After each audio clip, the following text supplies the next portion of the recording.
Dear ladies and gentlemen, now we go to Chemnitz, the European City of Culture in 2025.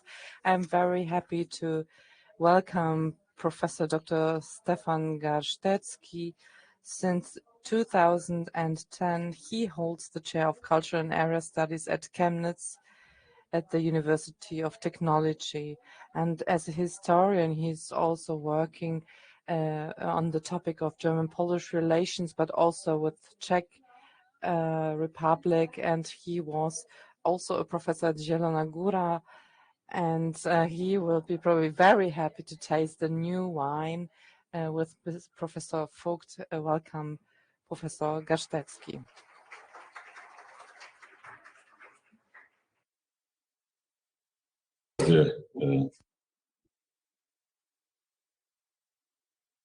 Ladies and gentlemen, colleague Vogt, thank you for your inviting. So here is everyone has a task. So I want to be not so academic. So I thought before I came to Saxony. So I note the Collegium Pontes. So we knew us, and so this is now for the politician scientists. So I thought as a scientist, we have to also think about it. What is a province? So now, what is positive? What is negative in the province? So my colleagues, when they are asking me where are you from, so I am saying only I'm from Cologne. So this is it's a little town nearby Köln, Cologne. So here when I'm thinking about the area about Saxony in the near to the big cities, so maybe I have some solution and to understand is how to understanding this province. I am living near to Bremen, so in Zakopane.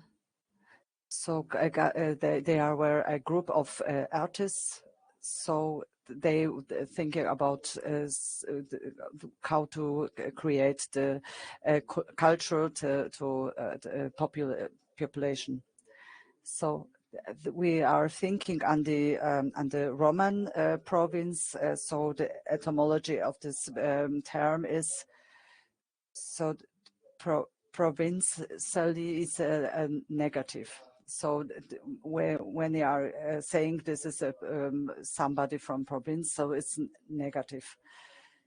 So the connection to this term province is a little bit is a negative, no? So we can say this. So we have to create something antithesis to the capital, to the modern metropolis. So I hope it works. It works not. Yeah. No. Okay. However, it's not only political and economic marginalization that we are associated with the term of province, but also a certain cultural conservatism that we believe we recognize in provincial theater. So just like in big cities like Berlin, just like Bremen. So there were I was in theater, so they were naked people. So I expected actually beautiful costumes, but so I'm struggled with the technical. Here. So in other European countries too, has no long been a discourse on this contrast between urban and rural areas, between areas to we speaking of Poland B and Poland A. So the Poland B is in the end of the eastern part of Poland. So as a very rural, very renegade. So, but now we can discuss what we have to do, economical or political, to bring it together. So, but we are also familiar with the term renegade province, which is used in the distance between the province and the capital has become too great in mental, economic, political, and cultural terms. So we know it from the examples. So the province have to make some. We have the new government, so this is. Here it's more difficult than I can show you. However, a more positive interpretation of the province is considerable and is becoming increasingly popular as an alternative to the hip big city. So this is the province. We have the equalities. We have everyone suffers from poor internet, sad public transport connections, and poor accessibility. But where an attempt is made to escape this treatment to the world in late modernity through interpersonal relationship. And when we are see the literature. So the success of the Jules Verne novels, Unter Leuten, I have read it so. So it's opposite to.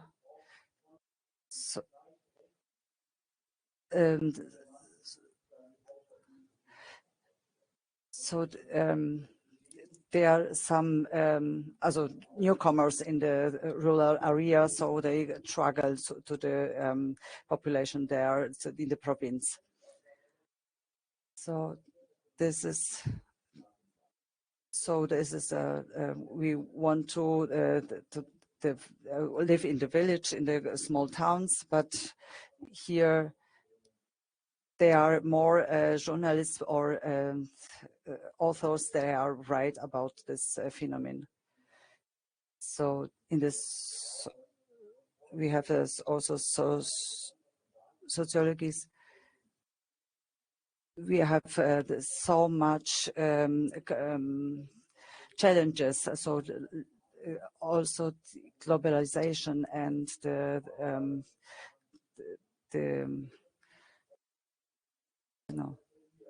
so we are also see that the province are not so successful. This is we have.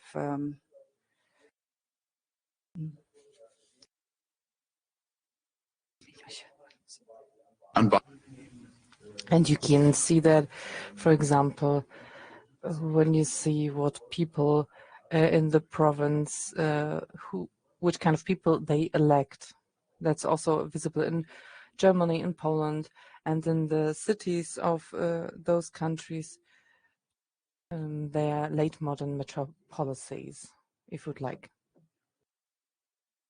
The political scientist Lucas Haffer summarizes this aptly in a recently published book. He says that there is the revolt of the rural areas, and he says that the attack on the liberals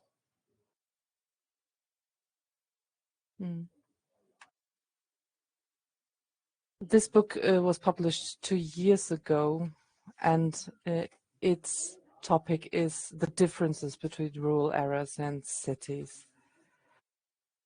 Also, Armin Schäfer and Michael Zürn published in 2021 in their book about democratic regression and about authoritarian populism, and they describe conflicts no longer lie along the left-right axis, but can instead be characterized by concepts of cosmopolitanism and communitarianism, while they are spaces of communes and identities.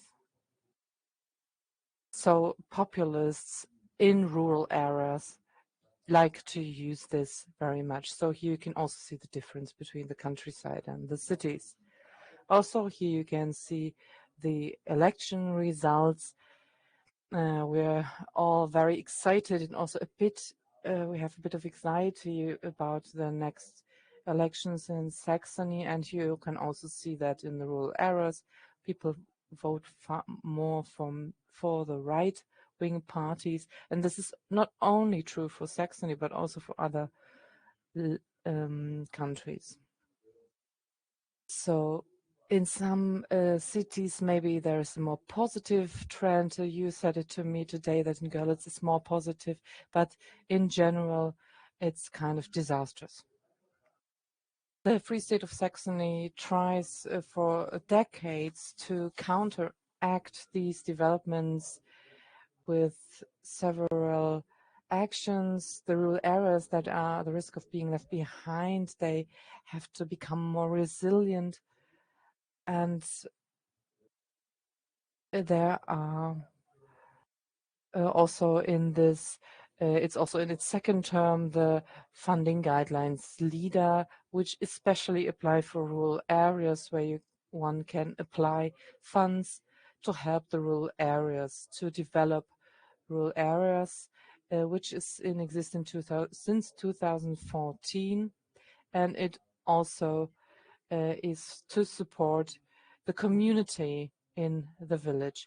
And it is also the Cultural Areas Act of 1994. And now it's 30 years, as we know. Of course, I'm not an expert, but it maybe you can correct me. It has some different objectives, but it's kind of open. So the cultural area shall support the organizations responsible for municipal culture. So we have heard about it also a lot. So maybe you can see this also from different perspectives. And in 2021, I looked at some results, and here you can see the culture areas. And now maybe to come to an end, the report in 2021 says the preservation of the cultural infrastructure in Saxony's rural areas is one of the central objectives.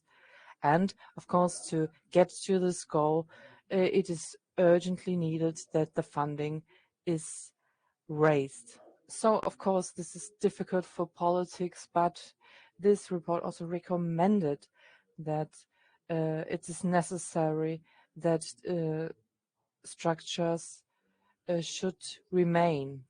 So now I would like to close my report here. To counteract this polarization I was talking about, also the laws of the Cultural Areas Act are important. And what is important? It is important to support culture, to get them more connected. Matthias, we talked about it often of times. And secondly, political and economic elites must also lead to discourses in the province. They have to go there to the people and talk about the European Union, about culture. And the third thing is that the periphery of rural areas must be consistently broken through trans-regional and transnational corporations. And this means this is very easy, in fact, here in the triangle in the Euro region. Thank you so much.